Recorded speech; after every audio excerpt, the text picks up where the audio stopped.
نستعين الصراط المستقيم صراط الذين أنعمت عليهم غير المغضوب عليهم ولا الضالين. اللهم صل على محمد وعلى آله. أعوذ بالله من الشيطان اللعين الرجيم. بسم الله الرحمن الرحيم. الحمد لله رب العالمين والعاقبة للمتقين والجنة للمؤمنين والنار للملحدين والكافرين والمنافقين. والصلاة والسلام على سيد الأنبياء والمرسلين سيدنا ونبينا وشفيعنا أبي القاسم محمد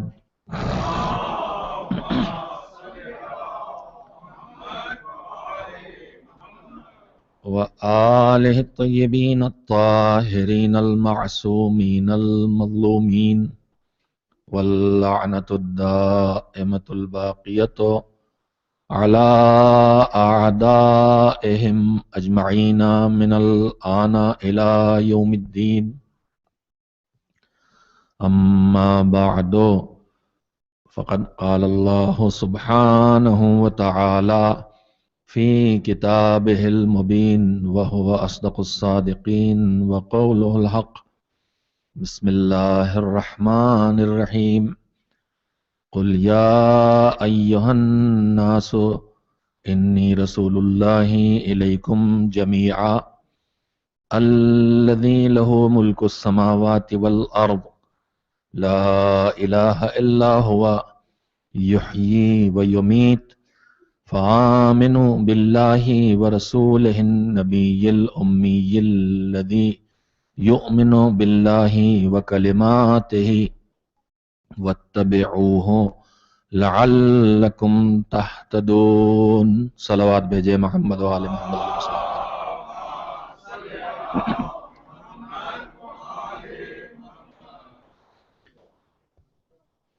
ایمان سے اتباع تک اس عنوان سے اس خمسہ مجالس میں جو سرور کائنات حضرت محمد مصطفیٰ صلی اللہ علیہ وآلہ وسلم کی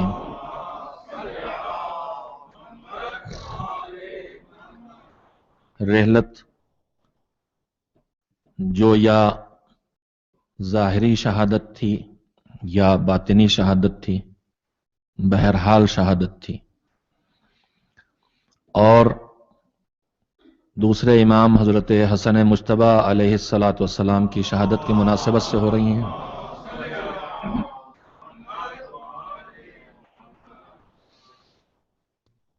ان 5 مجالس میں عنوان گفتگو رکھا گیا ہے ایمان سے اتباع تک، اور یہ موضوع اس لیے رکھا گیا ہے کہ اس آیت کی تلاوت میں نے آپ حضرات کی خدمت میں کی ہے. اس آیت کریمہ میں پروردگار عالم نے سارے انسانوں کو یہی حکم دیا ہے پیغمبر کے ذریعے کہ پیغمبر پر ایمان بھی لاؤ اور پیغمبر کا اتباع بھی کرو.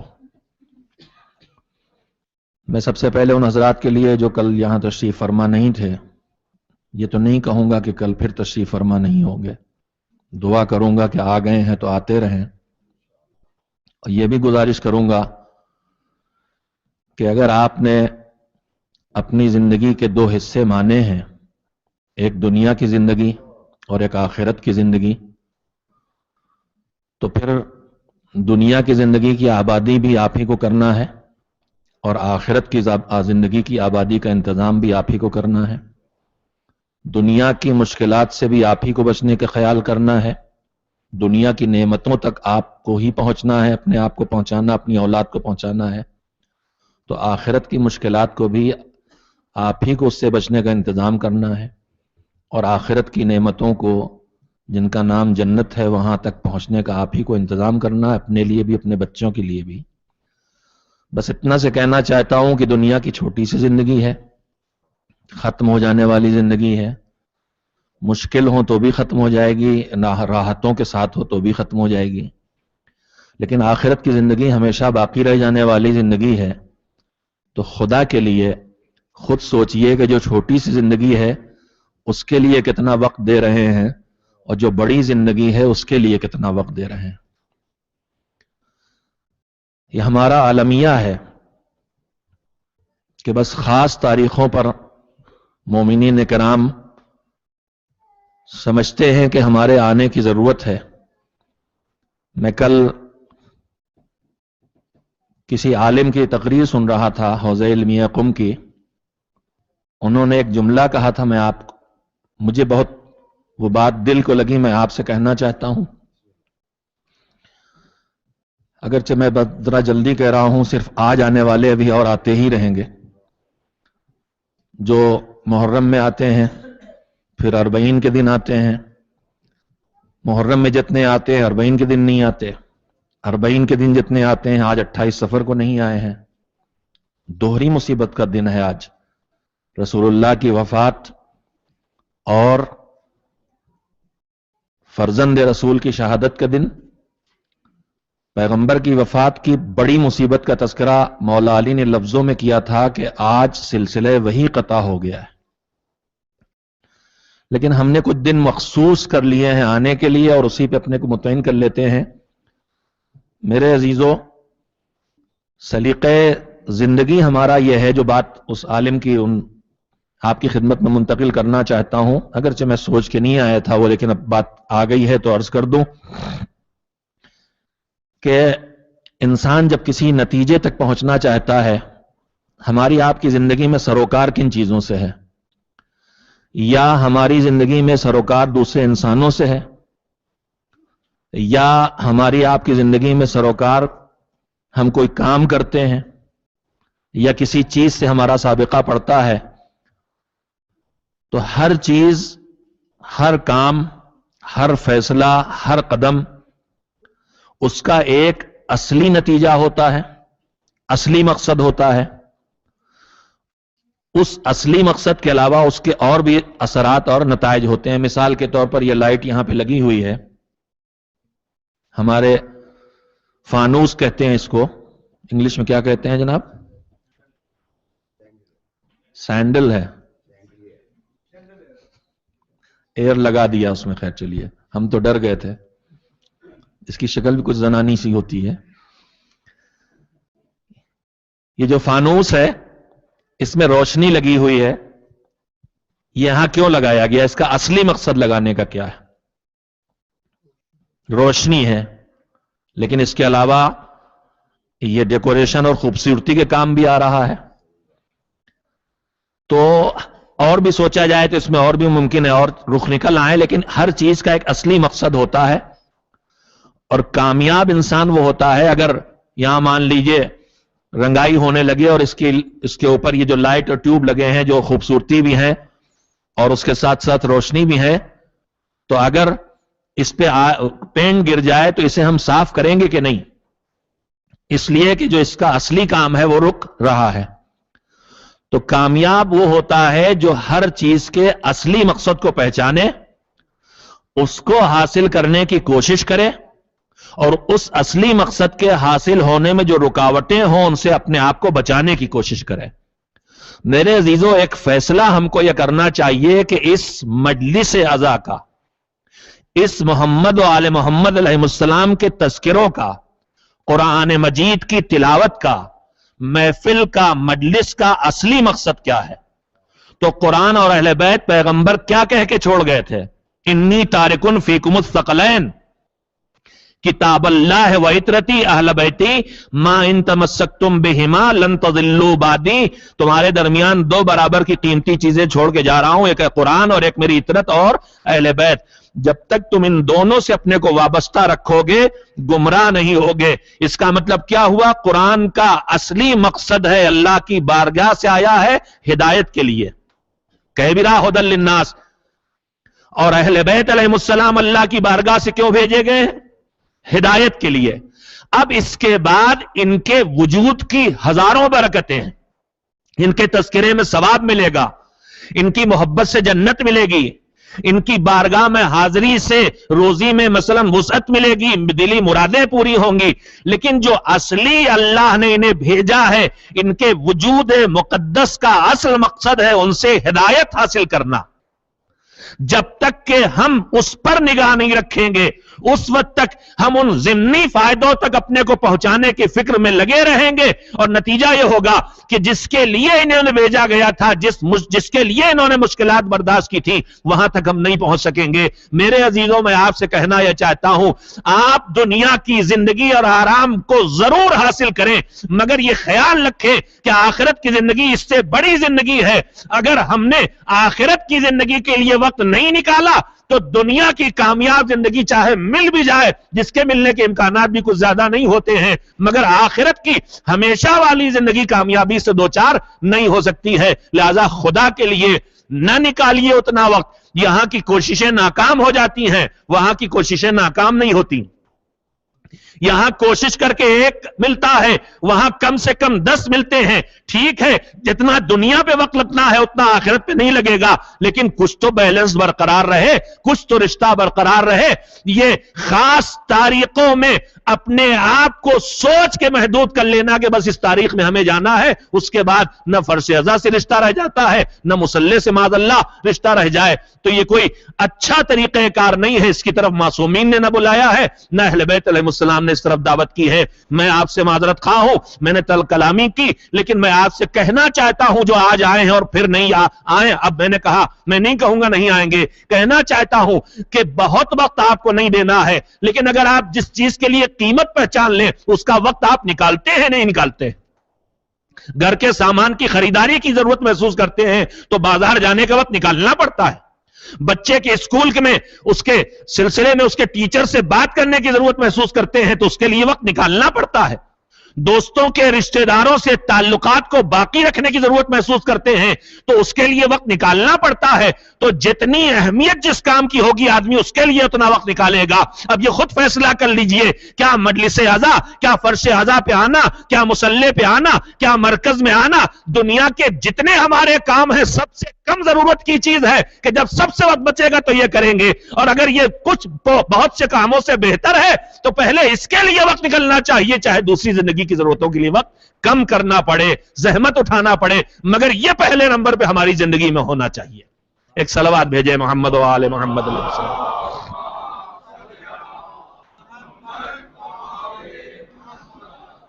میں نے تھوڑا گفتگو کو شروع سے تلخ کر دیا ہے، اس کے لیے معذرت خواہ ہوں، اور پھر اپنے موضوع پہ واپس آتا ہوں۔ ایمان سے اتباع تک آیے قرآنی کہہ رہی ہے، قل یا ایھا الناس، اے پیغمبر آپ کہیے ہے سارے انسانوں، تمہیں کیا کرنا ہے؟ انی رسول اللہ علیکم، میں تمہاری طرف اللہ کی طرف سے بھیجا گیا ہوں، تو آیا ہوں، خود سے نہیں آیا ہوں، اللہ کی طرف سے بھیجا گیا ہوں، سب کے لیے بھیجا گیا ہوں، کوئی ایسا نہیں جس کے لیے میں نہیں بھیجا گیا۔ میں کسی ایک فرقے کا، کسی ایک رنگ کا، کسی ایک نسل کا، کسی ایک علاقے کے لیے رسول نہیں ہوں۔ میں پیغمبر کی رسالت عالمی رسالت ہے۔ 2 طرح کی محدودیتیں ہوتی ہیں، ایک محدودیت جگہ کی ہوتی ہے اور ایک محدودیت جو لمٹس آدمی کی بنتی ہے، یا ٹائم سے یا اسپیس سے۔ 2 چیزیں محدود کرتی ہیں۔ ہم جس علاقے میں ہیں اسی میں محدود۔ اس وقت ہم مرکز میں بیٹھے ہیں تو گھر پہ نہیں ہیں، گھر پہ ہوتے تو مرکز میں نہ ہوتے۔ مرکز میں جو آدمی ممبر کے نزدیک بیٹھا ہے وہ جو ممبر کے پیچھے ہے وہاں نہیں، جو پیچھے بیٹھا ہے وہ یہاں نہیں۔ تو آدمی کے وجود کو یا اسپیس محدود کرتا ہے، جگہ محدود کرتی ہے، مکان محدود کرتا ہے۔ عربی میں مکان گھر کو نہیں کہتے ہیں، عربی میں مکان اسپیس کو کہتے ہیں، گھر کو بیت کہتے ہیں۔ یہ یاد رکھیے گا، میں روز جہاں ایسے کوئی لفظ آ جاتے ہیں آپ کی خدمت میں عرض کر دیتا ہوں کہ عربی کے الفاظ اردو میں آ کے اپنا چولا بہت بدلتے ہیں۔ ابھی ہماری بدنیتی ہوگی کہ اسپیس کو مکان کہتے ہیں اور یہ اپنے گھر کو مکان کہنے لگا، یعنی اس کی نیت یہ ہے کہ پوری کائنات پہ میں قبضہ کروں گا، تبھی تو مکان کہنے لگے۔ اور بیت اس لیے عربی میں کہتے ہیں کہ رات میں جہاں آدمی راحت کی جگہ اپنے لیے بناتا، رات میں رہنے کی جگہ، اس لیے اسے بیت کہتے ہیں۔ خیر، تو پیغمبر کی، سرور کائنات کی رسالت، اس سے پہلے جتنے نبی اور رسول گزرے ہیں، دو محدودیتیں، دو حدیں لے کے آئے تھے، ایک زمانے کے لیے، ایک خاص زمین کے حصے کے لیے۔ اس سے آگے جتنے نبی اور رسول گزرے ہیں، لیکن آخری پیغمبر کی جب رسالت کا اعلان ہوا ہے تو یہ دونوں حدیں نہیں ہیں، نہ زمانے کی حد ہے ان کے ہاں اور نہ جگہ کی حد ہے۔ دونوں جگہ اللہ کہتا وما ارسلناک الا رحمتا للعالمین، کسی خاص علاقے کے نہیں، بنی اسرائیل، بنی اسماعیل، عرب، عجم، کہیں ایک خاص جگہ کے نہیں، جہاں جہاں تک ربوبیت ہے الحمدللہ، جہاں جہاں تک اللہ رب ہے، اور جہاں جہاں ہے وہاں اللہ ہی رب ہے۔ تو اس کی حدیں کچھ نہیں، جہاں کچھ ہے وہاں اللہ رب ہے، تو وہاں پیغمبر کی رسالت ہے، وہ بھی رحمت کی شکل میں ہے۔ ادھر بھی حدیں نہیں، اور دوسری طرف جگہ کی حدیں نہیں، اور دوسری طرف زمانے کی حدیں بھی نہیں۔ سورہ جمعہ آپ پڑھتے ہیں، اس میں تلاوت ہوتی ہے بسم اللہ الرحمن الرحیم، هو الذی بعث فی الامین رسولا منہم یتلو علیہم آیاتہ ویزکیہم ویعلمہم الکتاب والحکمہ وان کانوا من قبل لفی ضلال مبین وآخرین منہم لما یلحقوا بہم۔ اللہ نے بے پڑھے لکھے عربوں کے درمیان انہی میں سے، باہر سے نہیں، انہی میں سے جس نے کسی کے آگے زانو ادب طے نہیں کیا، اللہ کی بارگاہ سے پڑھ کے آیا تھا۔ جب کوئی انسان کسی انسان کے سامنے بیٹھ کر پڑھے گا تو وہ شاگرد ہوگا، یہ کسی کا شاگرد نہیں ہے، یہ اللہ کی بارگاہ سے پڑھ کے آیا۔ پیغمبر کو بھیجا اللہ نے، ذمہ داریاں بتا دیں، تو کس کے درمیان آیا؟ امیون کے درمیان، مکے والوں کے درمیان، لیکن صرف ان کے لیے نہیں آیا، کھلی گمراہی میں تھے۔ اس کے بعد اگلا جملہ کیا ہے؟ وَإِن كَانُوا مِن قَبْلُ لَفِي ضَلَالٍ مُبِينٍ وَآخَرِينَ مِنْهُمْ، خالی ان لوگوں کے لیے جو اس کے زمانے میں ان کے لیے نہیں آیا ہے، وَآخَرِينَ مِنْهُمْ لَمَّا يَلْحَقُوا بِهِمْ، ان سب کے لیے یہ پیغام خدا، تعلیم، تربیت اور تلاوت کی ذمہ داریاں لے کے آیا ہے، جو ابھی آئے نہیں ہیں، آئیں گے، ان سے ملے نہیں، ابھی پیدا نہیں ہوئے، ان کے لیے بھی آیا ہے۔ تو نہ نسلوں کی قید ہے، نہ جگہ کی قید ہے، نہ زمانے کی قید ہے، کوئی کسی طرح کی حد رسالت کی سلسلے میں نہیں ہے۔ اس رسالت کے لامحدود جو رسالت ہے، اس کے سلسلے میں اللہ دو ذمہ داریاں دیتا، آمنو باللہ ورسولہ، اس پر ایمان لاؤ، واتبعوہ، اور اس کا اتباع کرو۔ ایمان لانا ایک منزل ہے اور اتباع کرنا دوسری منزل ہے۔ عزیزان محترم، میں نے کل گفتگو شروع کی تھی، ایک ذرا سے وضاحت کی تھی کہ ایمان اور سے لے کے اتباع تک کی منزل کیا ہے۔ درمیان میں محبت، معرفت، ذکر، خوشی میں خوشی، غم میں غم، اطاعت، یہ ساری منزلیں آتی ہیں۔ اور میں نے دو جملوں میں اس وقت دہرا دوں کہ میں نے عرض کیا تھا کہ ایمان دل کے اندر سے شروع ہوتا ہے، اطاعت پھر عام ظاہر میں وجود میں آ جاتی ہے، جب ہاتھ پیروں سے جو دل کہہ رہا ہے، جو دل مان رہا ہے، اس کے مطابق ہاتھ چلے، اس کے مطابق زبان کام کرے، اس کے مطابق آنکھیں کام کرے۔ مگر اطاعت اور اتباع میں فرق یہ ہے کہ اطاعت میں انتظار ہوتا ہے کہ جو کہا جائے وہ کریں، اتباع میں بھی انتظار نہیں ہوتا کہ جب کہا جائے تو ہم کریں، نگاہیں لگی رہتی ہیں، جو کرتے جائیں وہ ہم کرتے جائیں۔ اطاعت و اتباع میں فرق ہے، اس منزل تک ہمیں لانا چاہتے ہیں۔ آج چونکہ ہمارے دوسرے امام حضرت حسن مجتبیٰ علیہ السلام کی شہادت کی تاریخ کی مناسبت سے تابوت بھی اٹھے گا۔ کل میں نے پیغمبر گرامی کی رحلت کا تذکرہ کیا تھا اور ان کی ذات گرامی سے متعلق تذکرے کیے تھے۔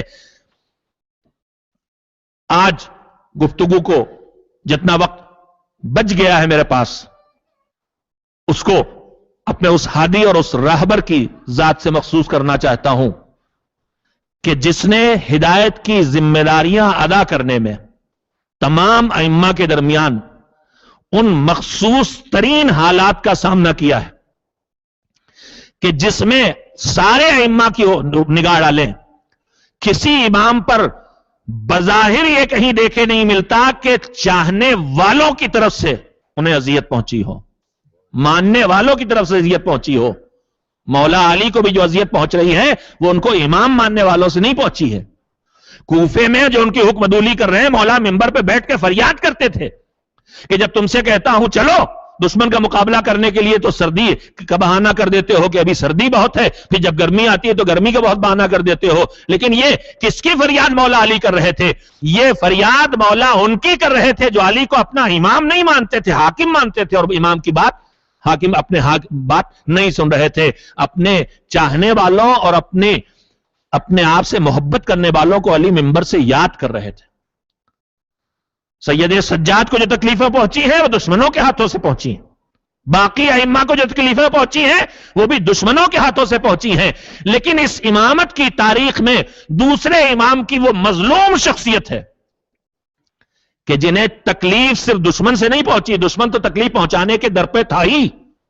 ممبروں سے ان کے بابا کو سب شتم کیا جا رہا ہے، برا بھلا کہا جاتا ہے، گالیاں دی جاتی ہیں، چاہنے والوں کو مارا جا رہا ہے، ہر طرح سے ستایا جا رہا ہے. وہ تو ہے ہی، لیکن صورتحال یہاں تک پہنچی ہے کہ ان کے چاہنے والے، ان کے ماننے والے، آپ تاریخی روایات کو اٹھا کے دیکھیے، جو مخلص ان کے صحابی ہیں، حجر ابن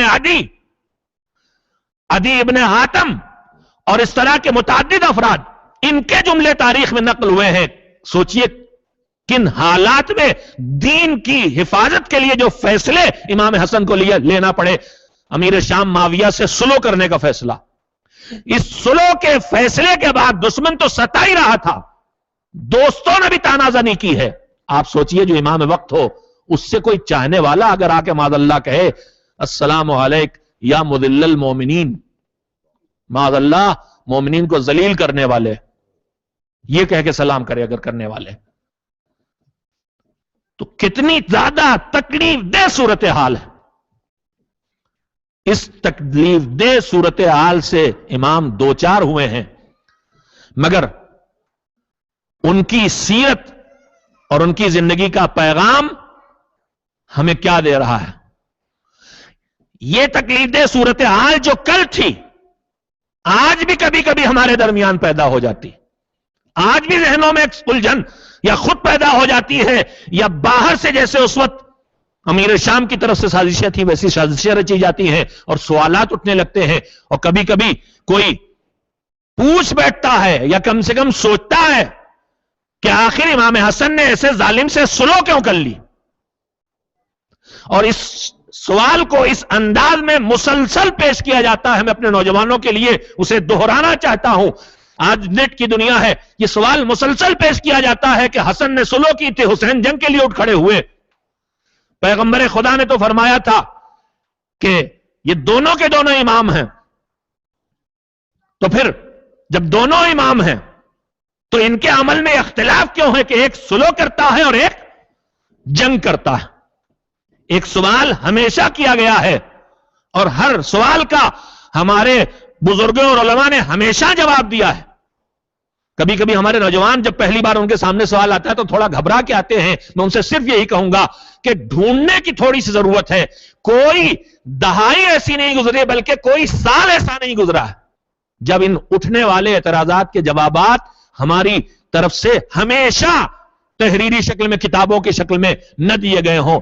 لاکھوں جلدیں ہیں کتابوں کی جو ایسے سوالات کے جوابات میں صدیوں میں ہمارے علماء نے لکھی. ان میں سے ایک سوال یہ ہے کہ امام حسن نے سلو کیوں کی اور امام حسین نے جنگ کیوں کی جب دونوں امام تھے. ان کے درمیان کلنا محمد کہتے ہو تم سب محمد ہیں، تو ان کے عمل میں تضاد اور ٹکراؤ اور اختلاف کیوں دکھائی دے رہا، کنٹراڈکشن کیوں دکھائی دے رہا ہے؟ ایک سلو کر رہا ہے، اس کے ساتھ بڑا لشکر ہے، اور ایک جنگ کر رہا ہے جس کے پاس لشکر نہیں ہے، چھوٹا سے قافلہ ہے. تو جب اس چھوٹے سے قافلے کے ساتھ حسین لڑ سکتے ہیں تو اس کے مقابلے میں امام حسن کے پاس تو بہرحال لشکر ہے، چاہے جیسا ہو، جتنا ہو، جیسا ہو. تو امام نے جنگ، حسین نے جنگ کیوں کر لی اور امام حسن نے سلو کیوں کر لی؟ میں اپنے نوجوانوں کے لیے عرض کر رہا ہوں، بزرگوں کے لیے اس میں کوئی نئی بات نہیں ہے، لیکن یہ سوالات اٹھتے رہتے ہیں، اس لیے میں واجب سمجھتا ہوں کہ جب اس شخصیت کا تذکرہ آیا ہے تو یہ بات آپ کے سامنے رکھ دوں. میرے عزیزوں، آپ کے ذہن کے بھی یہاں سے توجہ دیں. میں نے تھوڑا ابتدا میں ایسی گفتگو کی ہے کہ آپ کے ذہنوں پہ تکان آئی ہے اور چہروں سے تکان ظاہر ہو رہی ہے، اور مانوی اور روحانی تکان دور کرنے کا نسخہ آپ کو معلوم ہے.